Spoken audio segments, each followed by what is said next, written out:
97.9 Centre, 97.3 Est-Ouest, 91.7.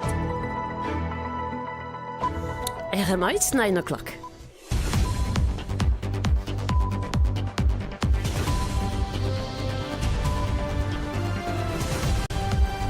The news presented by Ayrece Stewart. Good morning, Ayrece. Good morning, Sophie. We start with the headlines. London-based Mauritian jailed after defrauding £8.5 million with fake property sales. Wendy Papaya charged with money laundering over luxury cars and seized cash case. Mauritian manufacturers urged to expand beyond local markets after 6.2% fall in exports. Mauritius registers 23,000 more cars in 6 months before excise duty changes hit sales. In world news, Portugal tragedy sees 15 dead and 18 injured in Lisbon's derailment. And in sports, Mauritius faces Cape Verde tonight in World Cup qualifiers, aiming for surprise win. He allegedly deceived dozens of families, sold houses he didn't own, and lived a lifestyle straight out of a gangster film. The photo of Anup Kumar Madhu, a 46-year-old Londoner of Mauritian origin, has circulated widely in British media and on social media. Between supercars, speedboats and forged documents, he managed to defraud more than £8.5 million from his victims before ending up behind bars on August 29. And another arrest, but this time in Mauritius. Businessman and company director Windip Apaya, aged 42, now faces a provisional charge of money laundering under Sections 3 and 36 of the FIMLA and the FCC Act.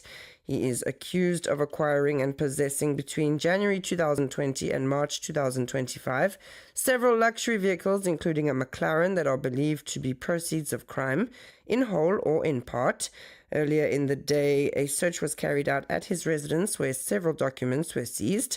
And just yesterday, Kobita Jagannath was summoned in the afternoon to Redri Triangle. This follows the investigation launched after the seizure of 114 million rupees in cash found in suitcases attributed to businessman Josiane Dilawan.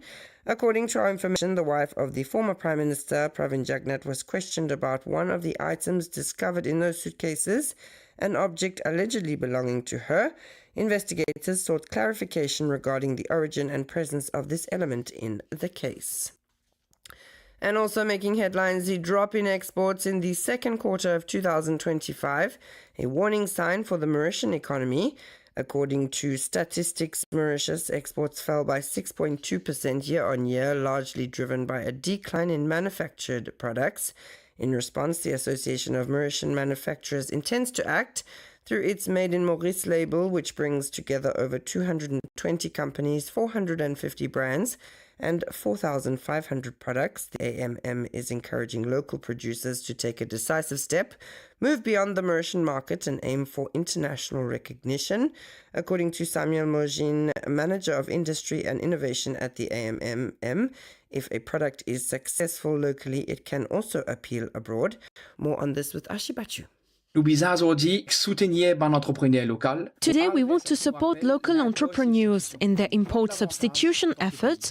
This is the mandate of the AMM. We encourage domestic-oriented enterprises to evolve into export-oriented enterprises, because if these businesses succeed in the local market, they can also thrive in regional and even international markets. Mauritius is already recognized as a benchmark for quality in the African market.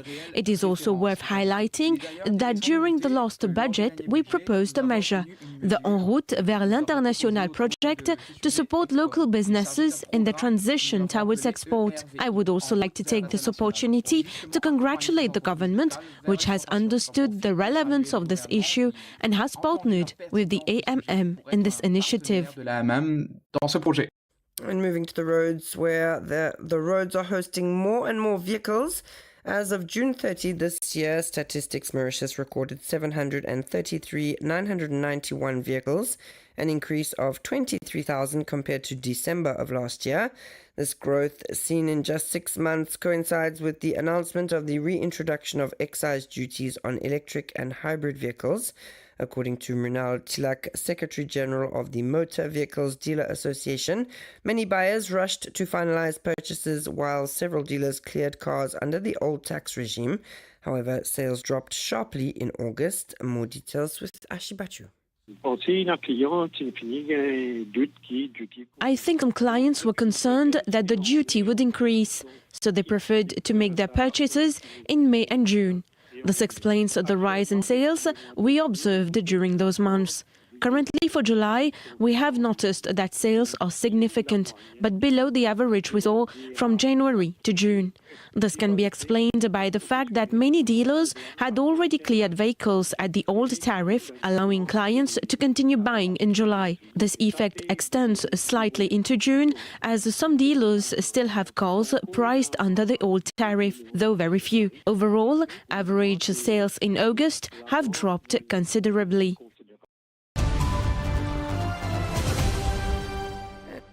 And it's 9:06. You're listening to RM1, where we turn to international news. At least 15 people have lost their lives and 18 others are injured after last night, where the derailment of the famous Gloria funicular in the Portuguese capital. 5 of the injured are reported to be in serious condition, while 13 others, including a child, escaped with minor injuries. Rescue teams confirmed that all those trapped inside the bright yellow carriage, which was reduced to a heap of wreckage, have been evacuated. President Marcelo Rebelo de Sousa expressed solidarity with the bereaved families, while Lisbon's mayor Carlos Mudas declared that the city is in mourning. Authorities also stated that the foreigners are among the victims, though their nationalities have not yet been confirmed. Images circulating on social media show the overturned funicular, smoke rising from the debris, and passengers fleeing the scene in panic. And finally, on to sports. In football, Club M is back in action for the 7th round of the Africa Zone qualifiers for the 2025 World Cup. Mauritius faces Cape Verde tonight.